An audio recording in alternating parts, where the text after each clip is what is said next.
wabarakatuh. Waalaikumsalam warahmatullahi wabarakatuh. Gimana hari ini kabarnya anak-anak? Baik. Udah pada sarapan? Belum. Beneran belum sarapan? Sebelum mengawali pembelajaran pada pagi hari ini, Ibu mohon tolong dilihat di kolom mejanya atau di sekitarnya ada sampah nggak kira-kira? Ada ya? Oke, kalau di pembelajaran Ibu boleh ya minum tapi nggak boleh makan ya? Oke? Oke, kita hari ini mau belajar apa? Ini kayaknya kurang semangat deh. Kita diam dulu ya.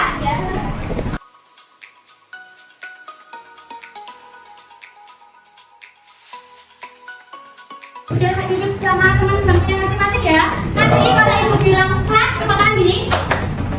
Kalau Bu gini. Terus nanti kalau Candy, permennya anu ya, diambil.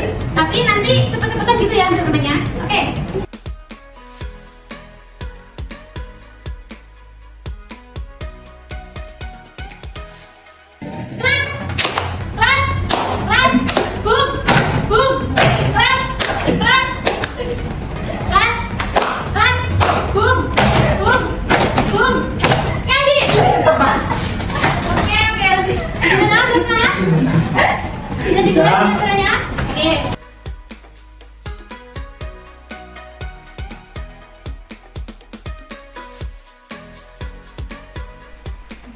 Jadi bangsa Indonesia itu kan pernah dijajah sama negara-negara asing, yaitu negara-negara barat, sama yang kalau di Asia di Jepang.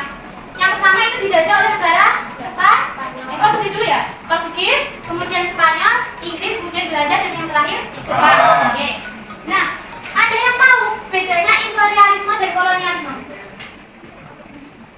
Sekilas kan istilahnya hampir sama ya, imperialisme dan kolonialisme. Coba di Google dulu. Ada penguasaan suatu wilayah dan juga sumber daya alamnya untuk dibawa ke negara asalnya. Kalau imperialisme itu fokus pada penguasaan seperti itu. Oke, jadi bisa dipahami ya tadi penjelasan dari Mbak Devina ya. Pokoknya seperti itu ya intinya. Kemudian langsung aja ke materi, yaitu pengaruh kondisi geografi terhadap penjelajahan samudra. Nah, Indonesia kan terletak di antara dua benua dan dua samudra. Nah, itu menyebabkan posisi Indonesia itu sangat strategis, bahkan pernah menjadi pusat perdagangan dunia.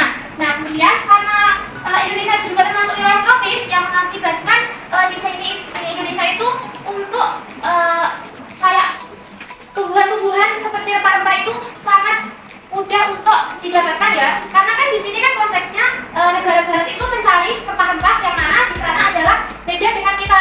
Mereka kan bukan tropis, ada 4 musim. Jadi untuk memperoleh rempah-rempah itu sangat sulit.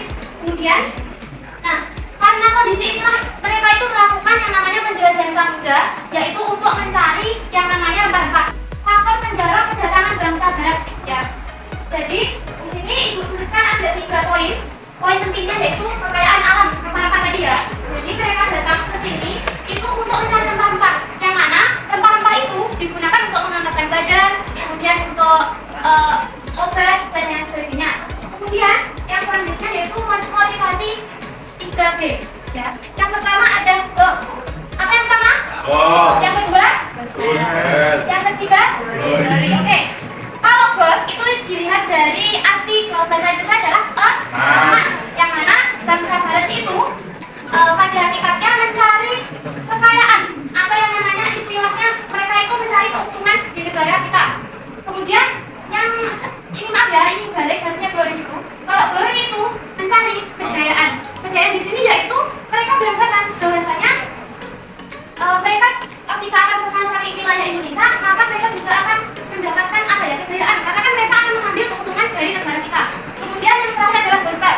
Gospel di sini itu maksudnya mereka kan membawa agama, mereka membawa ajaran yaitu Nasrani. Kalau di istilah kita ada yang namanya hijrah. Dulu waktu Islam ya sama. Kalau ini kan konsepnya agama Nasrani ya. Mereka itu berjelajah maksudnya sambil menyebarkan agama, menyebarkan paham. Kalau di Islam itu namanya hijrah dari Mekah ke Madinah, itu kan juga menyebarkan agama Islam. Jadi ini seperti itu ya motivasi mereka. Kemudian yang ketiga yaitu revolusi industri.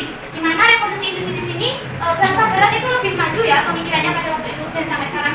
Mereka itu sudah menemukan namanya teknologi. Maaf ya, teknologi di sini bukan hanya yang bisa dilihat kayak seperti ini kayak contoh proyektor ataupun yang lain sebagainya. Teknologi di sini mereka sudah menemukan yang namanya apa ya? Sebuah alat atau barang yang diciptakan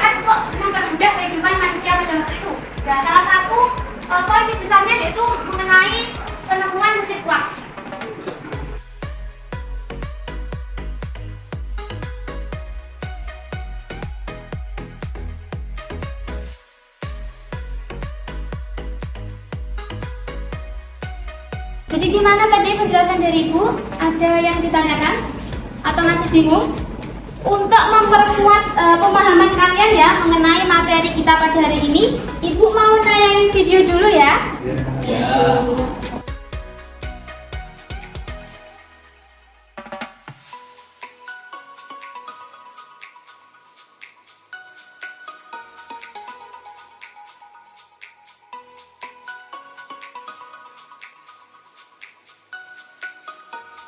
Gimana tadi sudah lihat ya videonya? Sudah. Gimana ada sedikit pemahaman lagi nggak tadi sama Ibu kan tadi udah menyampaikan materi, kemudian sama video tambah paham apa tambah bingung?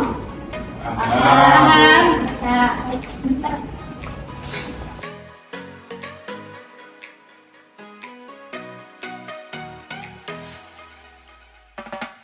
Kan sudah Ibu apa ya? Paparkan materi sama lihat video ya. Jadi semoga kalian sudah paham ya. Kemudian untuk memperkuat pemahaman kalian mengenai tema pembelajaran pada hari ini, Ibu mau ngasih penugasan ya. Oke, dengarkan ya. Jadi dua kelompok ya. Ini kelompok 1, ini kelompok 2 ya. Yang laki-laki 2, yang perempuan 1. Kelompok 1, kelompok 2. Jadi instruksinya gini. Bagian dulu.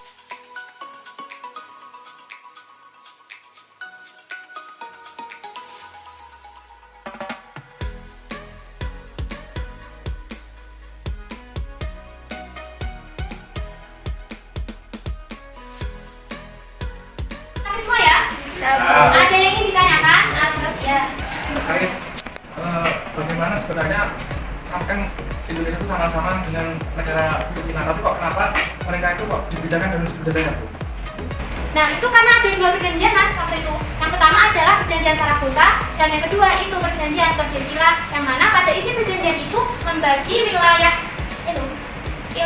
benua itu menjadi dua, yang mana Spanyol itu bagiannya di Filipina, kemudian kalau Belanda itu Indonesia. Kemudian kenapa Spanyol pada waktu itu Filipina itu adalah salah satu negara yang banyak populasi Islamnya. Maksudnya gini, jadi di Filipina itu banyak kesebaran agama Islam yang dibawa oleh para pedagang dari Gujarat sama Arab. Pada waktu itu kan ibu kotanya Filipina apa? Manila. Sebenarnya kata Manila itu berasal dari bahasa Arab yang artinya Fi Amanillah, yang mana artinya adalah dalam ridwan Allah. Jadi pada waktu itu Manila itu sebenarnya adalah plesetan dari kata bahasa Arab itu. Oke, ada lagi yang mau ditanyakan? Ya. Gimana hari ini pelajarannya menyenangkan nggak tadi? Ya. Besok lagi mau nggak kalau pelajarannya kayak gini? Atau gamenya ganti? Apa gamenya apa? Oh ada biasanya gitu. Oke. Ibu mau ngasih belajar kalau kalian semua semangat ya, tapi harus semangat ya. Oke, gitu ya. Sekian ya pembelajaran pada hari ini. Ibu pesan di rumah harus belajar yang rajin ya. Kalau